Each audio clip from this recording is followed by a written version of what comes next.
Hey, what's up? Welcome back to another episode of the Hey Janeé Podcast. I'm your host, Janeé Bolden. I am a 20-year journalist in the game, and this podcast is all about navigating life mindfully as a creative, just dealing with whatever life is handing you and making beautiful art out of it. This is my love letter to the world, my way of saying, hey, world, and of course, I want to hear it back. Hey, Janeé. I love it. So today's guest is none other than the Grammy-nominated reggae artist, Keznamdi. Yes. Thanks for joining us all the way from Jamaica. Thank you for having me, man. It's an honor. I love it. And I love your project, Blood and Fire. Okay. And it is Grammy-nominated, as I said, for this year's Grammy's Best Reggae Album. Yes. And the whole thing, top to bottom, is incredible. I can't say enough. You should be super proud. You put out a great body of work. And I know it's not your first album. It's like the third, right? Second album, yeah. But you had an EP before, I too. had like one EP before, yeah. Okay, so I know it's your first time on the show. Yes. I like to start every episode with a moment of joy. So if you could tell me maybe a moment of joy from this week. Moment of joy this week. Just being around family. You know what I mean? Like this, we're shooting this at the top of the year, you know. So the last 2 weeks, we spent a lot of time with the family, you know. So reconnecting and rerouting and getting your groundation on the ground, you know. Yeah. So, yeah, that would be my little happy moment, you know. I love that. Where's your family? Most of your family, where'd you spend time for the holidays? In Jamaica? Yeah. Wow. Yeah. Christmas in Jamaica. No joke. Holidays in Jamaica. New Year's in Jamaica. Yeah. Yes, definitely. I go to, especially to escape the cold. Listen, we do too. We all come to Jamaica to escape the cold. I can't wait to go back myself. Yeah, man. So my moment of joy, what was my moment of joy? I feel like there have been so many. I think last year was a really challenging year for me. So coming into 2026 with more ease, Yeah. I think just that makes me really happy. Not having to like work so hard, you know. I spent last year like looking for work, looking for money making opportunities, and I'm finding coming into 2026, I have been just with ease finding opportunities. Caught a rhythm. I caught a rhythm. Yeah. I like the way you put that. So I don't even know where to start. I know we were talking a little before we turned on the cameras, and you have a really interesting background. So you're born in Jamaica? Born and raised in Jamaica. Left when I was 13 years old. And then me and my entire family moved to Eastern Africa in Tanzania. Wow. And then I lived there for like 3 years. And then my mom comes home and said, we're moving to Ethiopia. So then we moved to Ethiopia, and then I did my final high school there, and then came to Cali. Oh, wow. For school. Amazing. So you came to California at how old were you, 18? Yeah, I was like 18, 19. What was it like? Was it a culture shock or? Yeah, you know, it's funny. That was the first time coming to America. So a lot of people from Jamaica, their first trip off the island is to the US or to the UK. My first trip off the island was to Africa, to the motherland. You know? So coming to, you know, America, you know, what you see in the movies, and it's just like, yo, you know what I mean? But yeah, man, it was definitely a culture shock in many different ways. Not necessarily like this big culture shock, but just, I guess, the pace. Of how things move, and then also how complicated the system is. Yeah. You know, like, you know, I was raised in just third world countries, you know, and the systematics of things on your spirit is a lot more, not as dense as like here in America. Interesting. So I guess that would be my culture shock when I first came here, if I were to put it into words. Oh, I'm so curious about this. I have so many questions. Just because I've always wondered, I think for a lot of us in this current time, you hear more people considering leaving. And even in your music, I was listening, and you were talking about how repatriation to Africa is, you know, really part of the goal of Rastafari. And I was wanting to talk to you about that, just because I think for many of us, we've considered in the past few years, how do we leave the U.S.? And I know for me, I went to Africa for the first time in 2023. I went to South Africa first, and then less than like a week later, after I got back, I went to Morocco. So I went after not going to Africa my entire life. I went twice in the same month, basically. Yeah. And I the experience, I felt so at home, and I also felt a little bit of sadness, a little bit of mourning that what should have been my home, or what should have been my experience, what should have been my traditions, what should have been my culture, was foreign to me. But it felt so natural for me. But I'm curious, when you say the systems here are more dense, you know, I think Americans have a complex that we have a better system, or that we're financially better off, or that things are easier here than it would be going to a third world country. I just would love to hear your perspective. Well, you know, I think that one, living in America is very overrated. You know what I mean? I think most people who think that, they haven't really traveled the world. Yeah. You know what I mean? And I think when you really start to travel in the world and seeing what's out there, obviously with like globalization happening at such a fast pace, a lot more people have access to different ends of the world and can really travel and, you know, go to Asia, go to Africa. There's just so many, you know.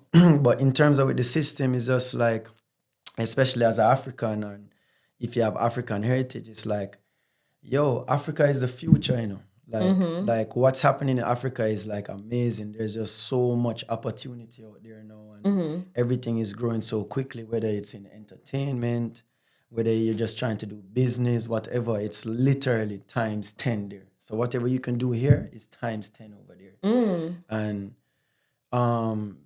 the people who don't start to make those adjustments now are going to be the ones that are falling behind, because Ethiopia is going to be the new New York. You know what I mean? California is going to be the new Senegal. You know what I mean? Where we're going to see this shift, and it's already happening. With the rise of, you know, like even just the energy around Africa right now. A lot of even world leaders are taking back and fighting more against imperialism. I've been seeing that in Burkina Faso, particularly. Traore and all of that. But that's happening all around this, when people are starting to realize, yo, this is crazy. Like this is our land, this is our resources. And because of that mentality, the economy is growing really quickly. It's just a different energy that's happening around Africa right now, you know? So, yeah.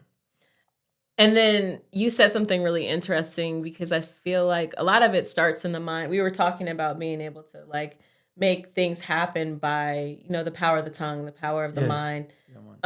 So you think that it's the mindset, people having a shared mindset of understanding the truth, whereas, you know, the colonizers taught us things differently, or maybe we were blinded by religion, or, you know, even just the misconceptions that I mentioned. You know, our schooling teaches us that we have a superior, you know, the European lifestyle or the European education, that all of that is superior. But you find the truth of it is actually something very different. Yeah, and I also just think that, you know, like if you look at the history of how people are traveling now, there's just a lot more people traveling now.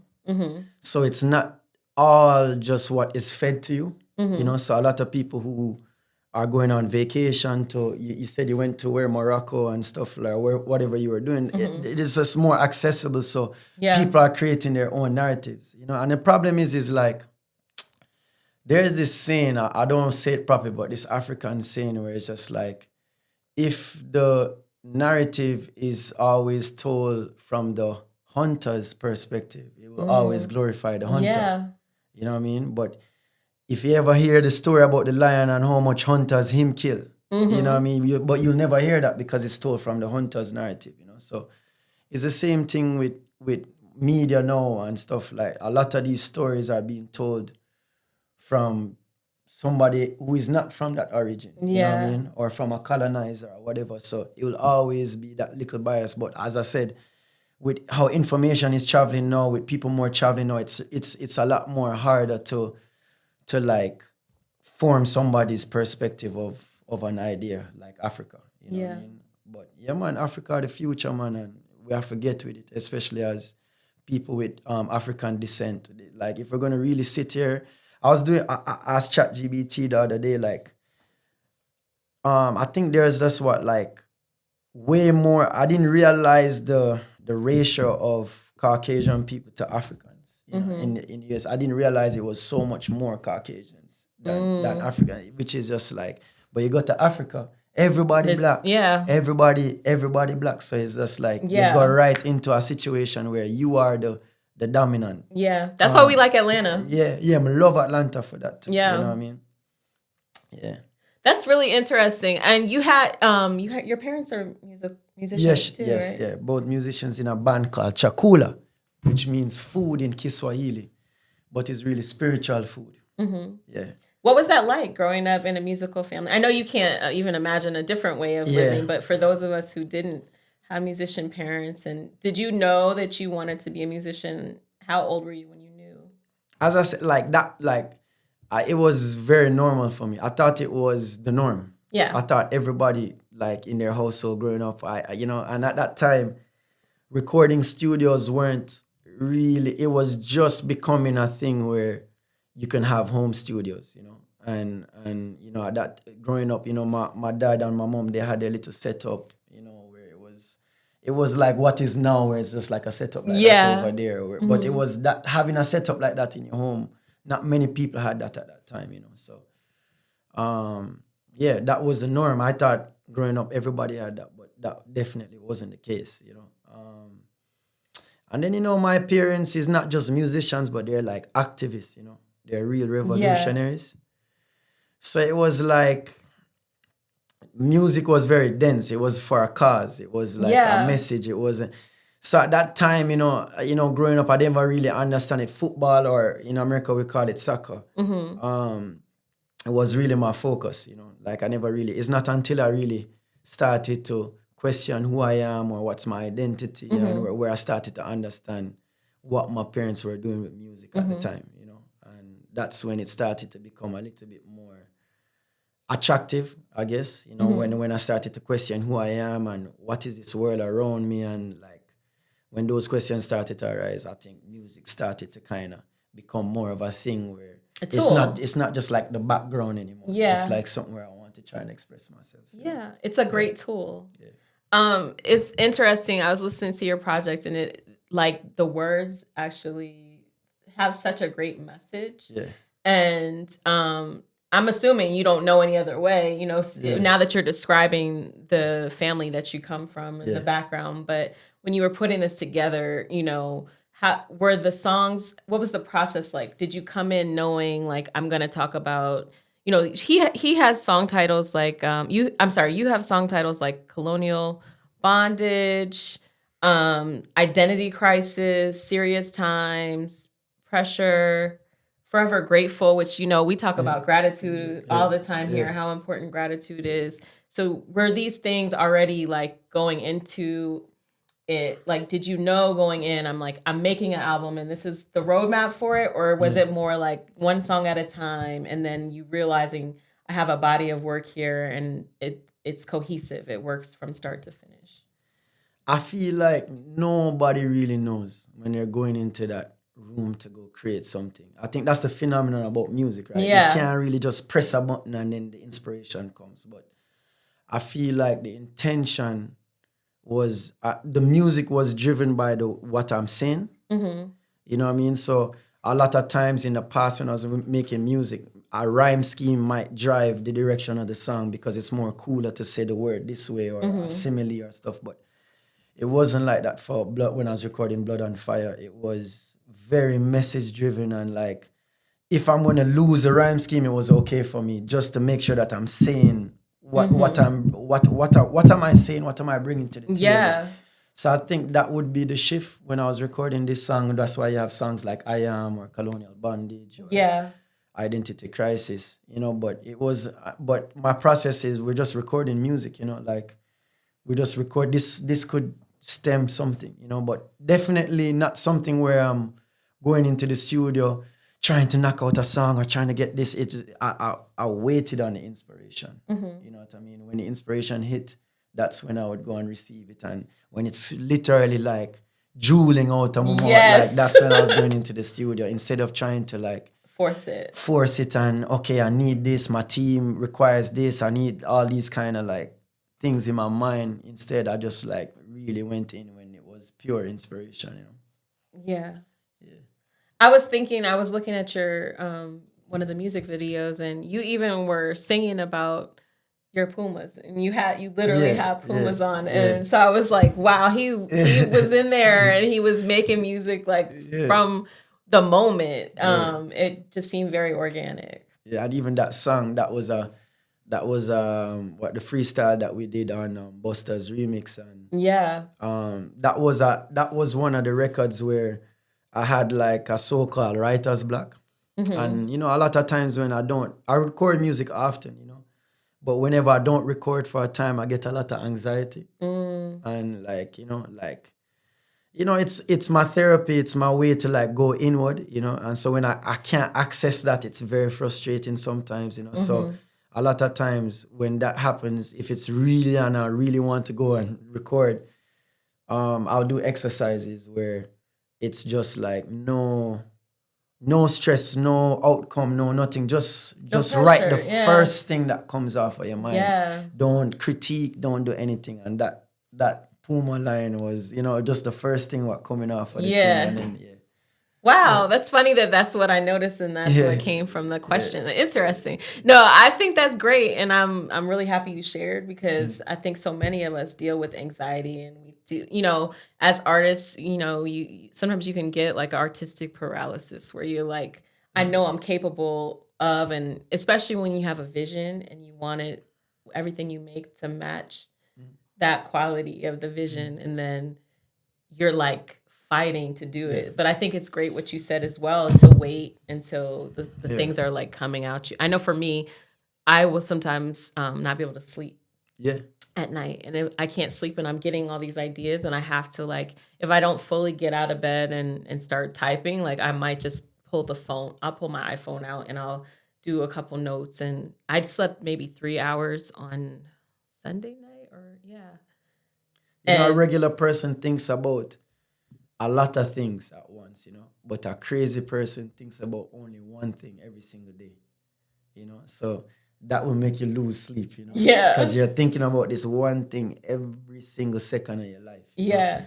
And then, you know, it's just, and then you have the pressure where you imagine your business is surrounded around your inspiration. And that's a very scary thing, because it's not like a product, like where you just a phone. It doesn't matter whether you're inspired or not. There's a structure to it, and you get your phone and thing there. But then now, you know, when you have a team depending on you, a band depending on you, or whatever creative situation that you're in, it can get scary when it's all dependent on your vision and your inspiration, you know.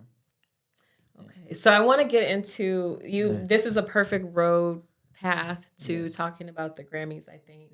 So, first of all, you totally deserve this nomination. Once I listened to this project, I was like, literally, y'all have to go listen to the album. It's incredible.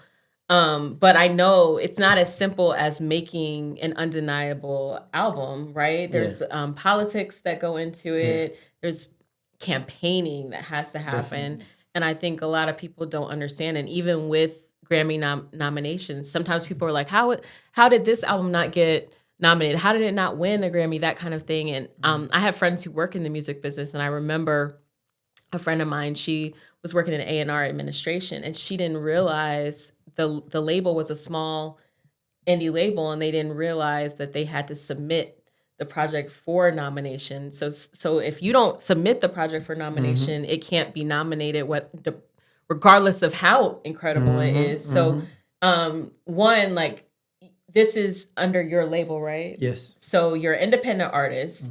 How did you know what the steps to take to make sure that the people who are responsible for choosing the nominees had listened to your project and understood this beautiful body of work that you put out? How did you make sure that it was considered, and also just the campaign? What was that process like? Well, first of all, the Grammys is an academy and a community of your peers within the music fraternity. Mm-hmm. I won't even say the music industry, it would be more the music fraternity, which is like engineers, Yeah. producers, Yeah.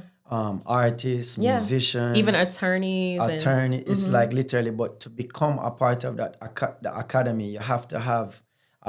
It's not like, I don't remember the exact, but I think you have to have like 12 music credits on any project, and then you have to have like 2 recommendations from someone who is in the academy. I think they do this to kind of make sure that people who are joining are not just random people. It's actually people who are actively in music and contributing. Yeah. You know, but yeah, big up to Danny. You know, this is something that with my last album, we were like that other indie label. Yeah. And we didn't know, you know, we wanted to submit it and so, but we just didn't know how.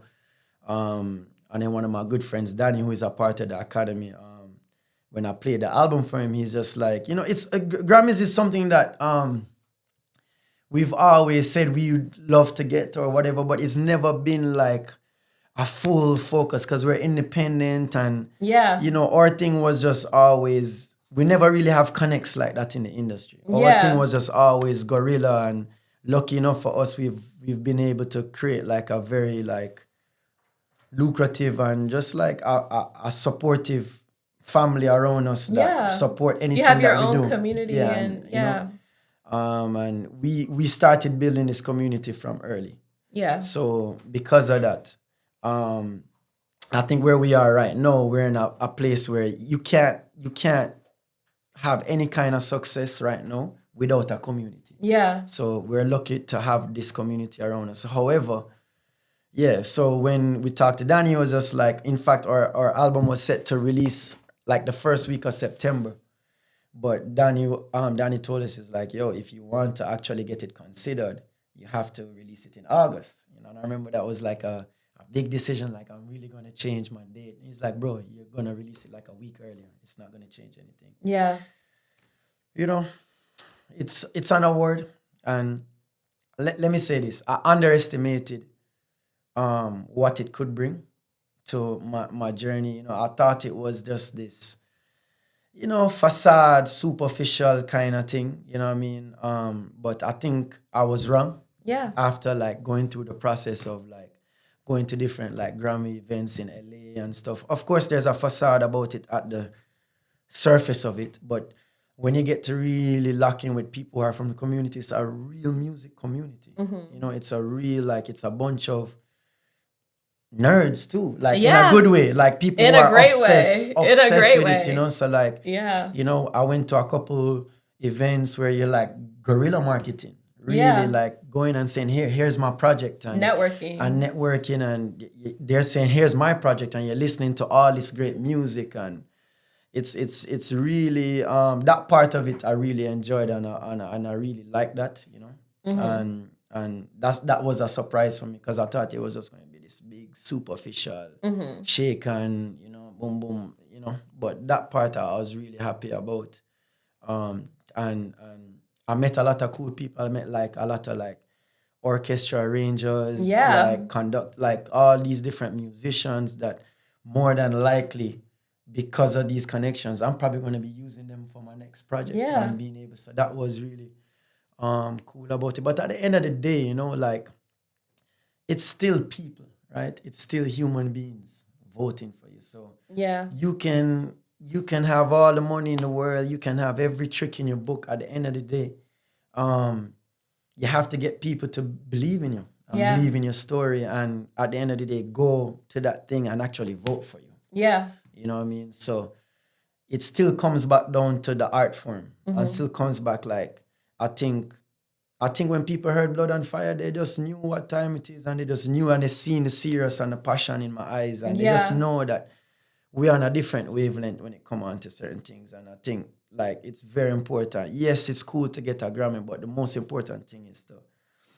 have that body of work that you can stand behind, so that when you're presenting these things and you're in these rooms, it's already an undeniable situation. As you said, you can't deny this. Even if you don't love reggae music, even if you can hear the levels of the musicianship in the work. Oh yeah, no, everything is flawless. The production, the meaning behind it, the lyrics, all of it. And these voters take their votes seriously too. Yeah. Like they don't play with their vote. Like they really like, they send you messages and a whole paragraph saying, how much they listen to the project and they love it and they're going to support. And yeah, man. Yeah. Well, I wish you the best of luck. Yes. I think you definitely deserve it. Yeah. But I know it's always tough because typically everybody that's there is like the best of the best. So yeah, it's for me, it's already a win, like I think it was like probably about 100 albums submitted for reggae, and they choose 5 nominees, so that to me is already win. As I said, I underestimated the impact of it. There's just so much that came after that, like that you can't pay for. You know what I mean? Like you can't. There's a lot that comes with it, and it's arguably the most prestigious award that you can win in music. So the nomination is a win. Just like you're a winner already. Like even just to be considered, because even when you submit your work, you go through the Grammy team or academy. They go through and they listen to your work to make sure that it fits within the category. Sometimes you submit something for a category and they shift you and said, well, this doesn't really fit in this category, but we can put it in this category. And they do those kind of things, So. Yeah, we see that. And then even with the addition, they have new categories now, and you see that's probably coming out of like the other categories now, working for that. So I have some segments that I have in every show, and I think this is perfect timing because since we're talking about the Grammys, for See, Stream, and Skip, I'm going to start by saying, see the Grammys. Now, obviously, sometimes I'm telling you to go see something physically in person. People not going to be able to, everyone can't go to the Grammys. But the good news is it will be on CBS and streaming live on Paramount Plus February 1st. So that is my C. Nice. My stream, Hijack Season 2, starring Sir Idris Elba. Put some respect on his name because he has just been sirred by the UK. So he that will come out January 14th, I believe, is Season 2. Apple TV. Y'all know how I feel about Apple TV. They're not cutting me a check, but they should. They really should. For my skip, for this episode is skipping the pressure to change too quickly. I think one important thing about going into a new year, and this is the first taping of 2026. It might not be the first episode we put out in 2026, but it's the first taping. So right now we're all feeling, what's your resolution? Did you make a vision board? What are you trying to manifest? We all want abundance right now. We all want to go to the gym. We want to be on time. We want to look our best. We want to feel our best. All of it. New year, new me, new. Everything doesn't have to be new right now. I think that's the most important thing, that you're not feeling the pressure, that none of us are feeling that pressure of the corporate, language of here's your resolution, get your gym membership or whatever it might be. Understand that we're building in this time. And if you still are resting, it's okay to be resting. We're hearing a lot of talk about last year being a snake year. We're shedding, getting rid of stuff. We're still shedding. We're still getting rid of things that don't serve us. That's an ongoing process. It's a year of the fire horse. Everyone says it's going to be a better year. For me, it's already been a better year. I don't know about... I feel the same way. Yeah. But if you want to wait until March or April to start to act or put your plan into action, it's okay. That's what the spring is for. The winter is for hibernation. It's for getting stronger. It's for, planning. It's for resting. So that would be my skip. Skip that urge to go jump and be perfect because it's a new year. It's cool to let that go. So that part of the show is behind us. Let's talk a little bit more about the music, collaborations.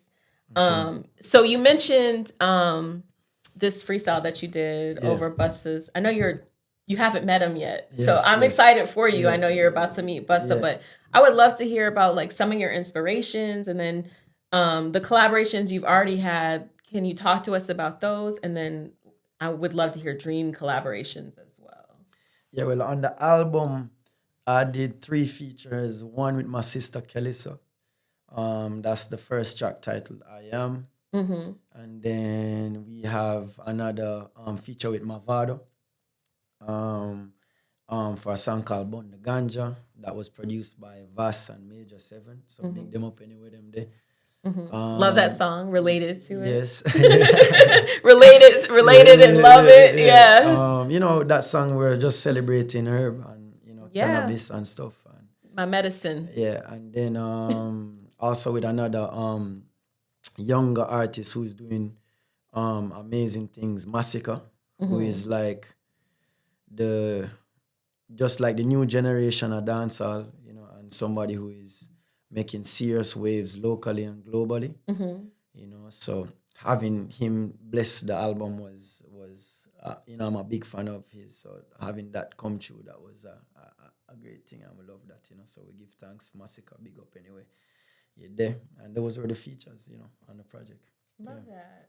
But you've worked with other artists. Yeah. Like we worked with Tory Lanez. We did a song called City Lock. You know, that was also another like crazy how that even turned out.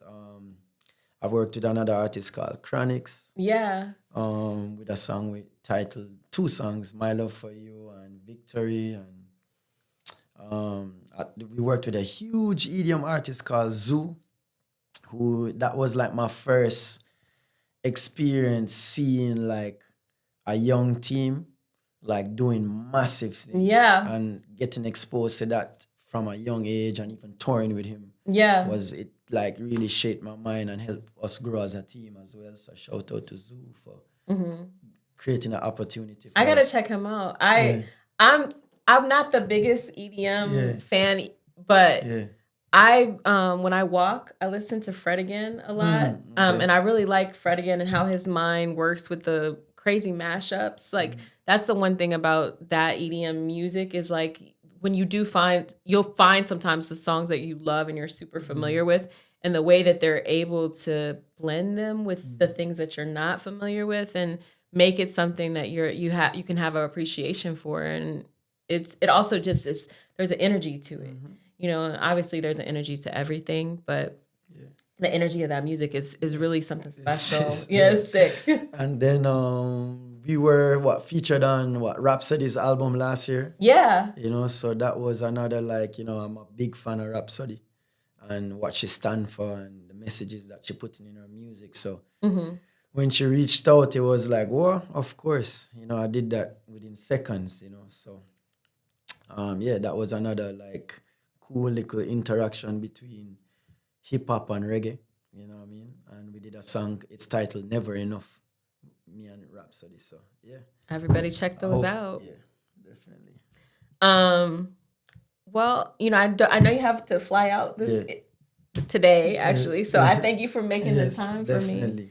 I'm trying to think, is there anything that you want the people to know that we didn't touch on? Oh, you know what we didn't talk about? I know you're going back to Jamaica soon. How is everything in Jamaica since the hurricane? I feel like we heard so much about the hurricane, the recent hurricane, and I feel like now the country's attention has shifted to something else. Maybe Venezuela right now, but we're gonna go back to Jamaica right now in this moment. It's crazy, man. Like that hurricane really, like I don't feel like any country could have been prepared for what happened in Jamaica. You know? Last time Jamaica was probably hit that hard or not that hard, but like hard was Hurricane Gilbert. But that hit Kingston, Hurricane Gilbert, and I think that was probably like right around when I was being born. But Hurricane Melissa, man, really mash up Jamaica, like flattened, you know, like the whole west side of the island, you know, and you know there was, you know, it was trending for a while, you know. So during that trending time, you know, we got a lot of support, but like this is something that is gonna take years of recovery. You know, it's not gonna just be something that just happened like we're gonna do it for a week and stuff. You know? So, you know, in my opinion, like there's a lot of recovery stuff that's like moving a lot slower than what I think it needs to be, because there's still a lot of people like sleeping on the roadside, literally. Wow. People still don't have access to communication. People still don't have access to food, the basic needs. So it's very scary right now. That is scary. The entertainment industry is doing a lot to raise awareness and doing a lot of shows and just doing a lot of and then a lot of people in the diaspora is helping. Yeah. So that's huge. We are actually working with an organization called RMO, which is the Rastafari Mansions organization, to rebuild some of the territories where the Rastafarians reside. So the first thing that we did was we got the communications back up and electricity. We got some generators. We got a bunch of Starlinks and stuff to kind of begin this process of rebuilding. You know? So, this organization, we're focusing on, yes, the need that's now, but also more importantly, the need that is going to be on a more long-term basis. Yeah. So, so we're working with RMO, and then is there? Yes, I was going to say that. Yeah, so where can people help? So you can go click the link in my bio. Okay. Keznamdi, Keznamdi, and if you want to donate or support a grassroots thing where you might not want to do the whole big corporate thing, or you want to have to help on a grassroots level and really on a small level, this is your chance. You know what I mean? I love that. So, we're doing that, and the link is in my bio, and all the proceeds are going to. And anything that you buy on my website, keznamdi.com, part of proceeds go to that cause as well. So we're trying to raise awareness for that for the next couple of years. Amazing. And then, there's another thing I want to raise some awareness to when we get these platforms is... Yeah, definitely. Jabeb, which is... they contacted me like 2 weeks ago to talk about being their ambassador. We haven't really concreted the details, but it stands for Jamaica Beach Birthright Environmental Movement. And this movement is about protecting Jamaica's coastline. Because, in Jamaica, it's not like in America where you have parks. Yeah. Everywhere you go, there's a park. You can go play football, tennis, basketball, to kind of exercise, whatever it is. Jamaica, I don't even know if we have a park, to be honest. Maybe they have one park in Mona, if that. I could count on my hand how much public playgrounds that Jamaican youths have and access to. So really, our playgrounds... You mean in Kingston or just period? Period. Wow. So... Our parks are the natural resources that we have, which is the rivers and the beaches. Yeah. Right? And we have very little access to it because of tourism and privatizing the beaches, So this cause is really to protect... That is wild. ...the local birthright. That is wild to imagine how many of us know Jamaica for going to the beaches, and to know that the people who live there can't even access them because they've been privatized by resorts. Yeah, and privatized by Jamaican owners who resort. It's crazy to see. It's just I think the term that they give it is, I might be wrong, but I think it's plantation tourism. So it's the same concept of when the sugarcane industry was happening in Jamaica.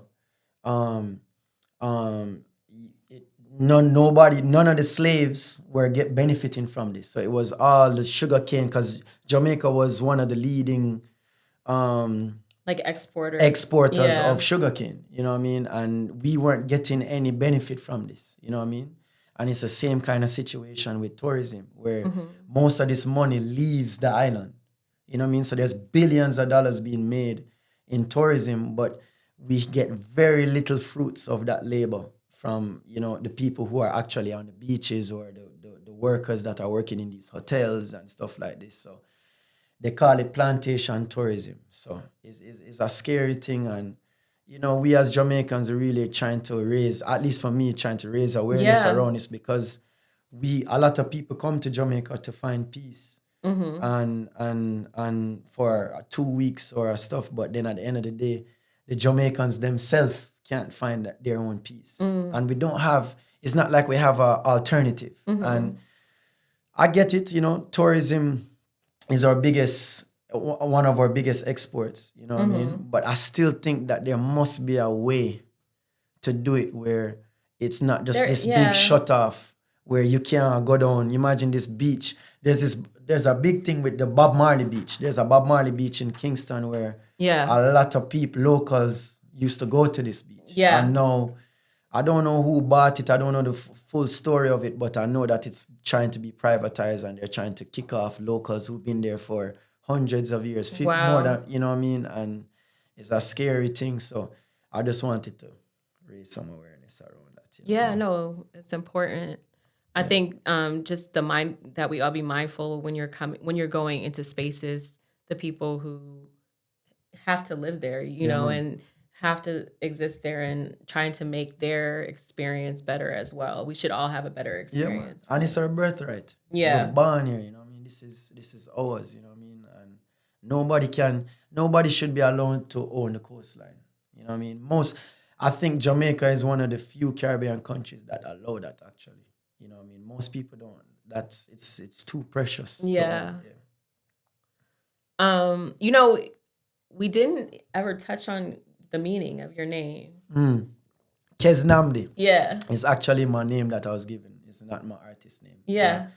And it means the son who saved his father's name.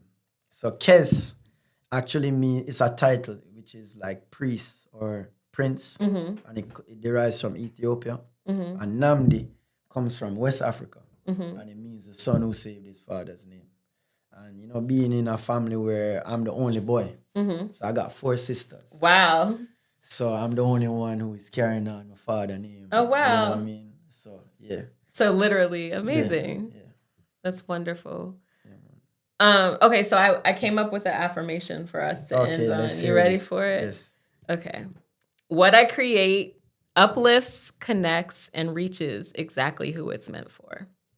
I agree with that. And I can attest to that. Like, you know, this year as a creative was the first time we as a team kind of just like didn't do any outreach as much. You know, it was just more focused on the work itself. Yeah.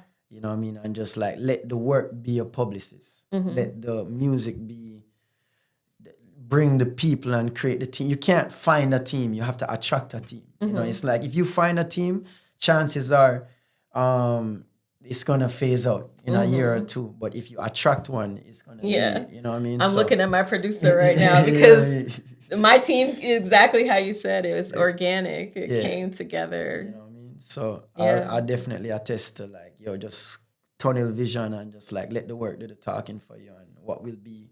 Let that be a narrative and let that define and decide where your story is going to end up, you know? Beautiful. Yeah. Well, I thank you so much for joining us today, Kez.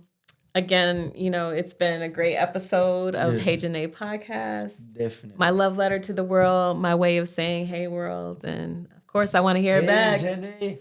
And, you know, and thank you also for creating a platform like this for creatives, you know. And, you know, it's really cool. And thank you for also having me on the show and sharing me. You got to come audience. back. Oh, come on, man. Yeah, I'm going to come see you when I come to Jamaica. Definitely. I mean it. Yeah, man. And we plan to do a show out here soon. So I'll definitely invite you when we do something, you know. Yeah. Definitely. Amazing. Yeah. Thanks, you guys, for listening. Yeah, man. Leave a comment, subscribe, share, all the good stuff. Happy 2026 to everybody. Good.